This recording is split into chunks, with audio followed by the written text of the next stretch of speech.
আমি মাননীয় মন্ত্রীর কাছে প্রশ্ন রাখছি, এইচএসসির মতো একটি অত্যন্ত গুরুত্বপূর্ণ পরীক্ষা যেটার উপর নির্ভর করে আগামীতে একটা ছেলে বা মেয়ের ভবিষ্যৎ কোন দিকে যাবে, সেরকম একটা পরীক্ষা এবং ফিজিক্সের মতো কি বলবো one of the most important subjects যেটা সায়েন্সের জন্য, মাননীয় মন্ত্রীকে দয়া করে বলবেন যে কি সমস্যা ছিল পরীক্ষাটি কিছুদিনের 2 দিনের জন্য বা 1 দিনের জন্য পিছিয়ে দেওয়ার। ধন্যবাদ মাননীয় স্পিকার। ধন্যবাদ মাননীয় সদস্য। মাননীয় শিক্ষামন্ত্রী। মাননীয় স্পিকার, আপনার মাধ্যমে মাননীয় সংসদ সদস্যকে অশেষ ধন্যবাদ। পরীক্ষা আমরা নিয়ে থাকি সারা বাংলাদেশে। এসএসসি পরীক্ষায় প্রায় 2700 সেন্টার রয়েছে এবং 64টি জেলায় এই 2700 সেন্টার একত্রে পরীক্ষা শুরু হয়। ইতিমধ্যে আপনারা শুনেছেন যে চট্টগ্রামে যখন এই ফ্লাড হলো তখন আমরা একে একে প্রথম রাঙ্গামাটি, বান্দরবন, পরে আমরা খাগড়াছড়ি এবং এরপরে আমরা চট্টগ্রাম পুরা বোর্ডের পরীক্ষা আমরা বন্ধ করে দিয়েছি। আমরা লক্ষ্য করেছিলাম বৃষ্টি হচ্ছিল এবং আমরা মনিটরিং করছিলাম।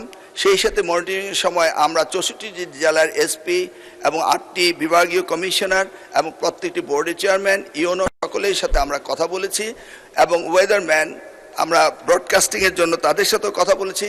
তারা বলল যে বৃষ্টি হবে না, সেই কথাটি তারা বলেছে।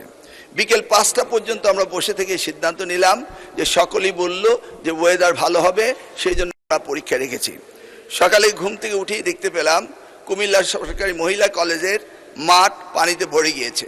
সাথে সাথে আমরা মেয়র সাহেবকে, ফায়ার ডিপার্টমেন্টকে, পুলিশকে, ডিসিকে বললাম যে এই পরীক্ষা কেন্দ্রে স্থানান্তরিত করার জন্য। তারা তখন সকলকে নৌকায় করে ওই স্কুলের 5তলা ভবন সেখানে নিয়ে পরীক্ষা তারা নিয়েছে। আমরা সেটা দেখেছি তাদের দুর্ভোগ। তাছাড়া বাংলাদেশে, সারা বাংলাদেশে আমরা ডিসিদের সাথে কথা বলেছি এবং ইউনিয়নের সাথে তারা বলেছে যে কোথাও পরীক্ষা কোনো রকম দুর্যোগ ঘটেনি, একটি শুধু কুমিল্লা মহিলা কলেজে ঘটেছে। এবং সেই সাথে ফিজিক্সের প্রশ্ন 6 এবং 7 এই 2টি প্রশ্ন ভুল হয়েছে। মাননীয় স্পিকার, আমরা দায়িত্ব পেয়েছি মাত্র 4 মাস। কোশ্চেন মডারেটর, আগের কোশ্চেন মডারেটর কোশ্চেন করেছিল। আপনি জানেন যে কোশ্চেন মডারেট করতে হলে এই প্রক্রিয়াটি 2 বছর আগে থেকে শুরু করতে হয়। আমরা এসে কোনো কোশ্চেন তৈরি করতে পারিনি। বিগত গভর্নমেন্টের যে মডারেটর ছিল তারাই কোশ্চেন করেছে। তবুও আমরা তাৎক্ষণিকভাবে ঘোষণা দিয়েছি যে ফিজিক্সের 6 এবং 7 2টি কোশ্চেন ভুল হয়েছে, সেটাকে আমরা ফুল ক্রেডিট দিয়ে দেব, সেটা আমরা বলেছি। এবং পরীক্ষা যথাযথ হচ্ছে কিনা সেইভাবে সাহায্য সহযোগিতা করার জন্য আমরা সকলকে প্রস্তুত রেখেছিলাম। আজকেও আমরা সারাদিন কথা বলেছি এবং প্রত্যেকটি আমাদের সাথে যারা স্টেক হোল্ডার রয়েছেন তারা বলেছে পরীক্ষা সুন্দর হয়েছে, সুস্থ হয়েছে।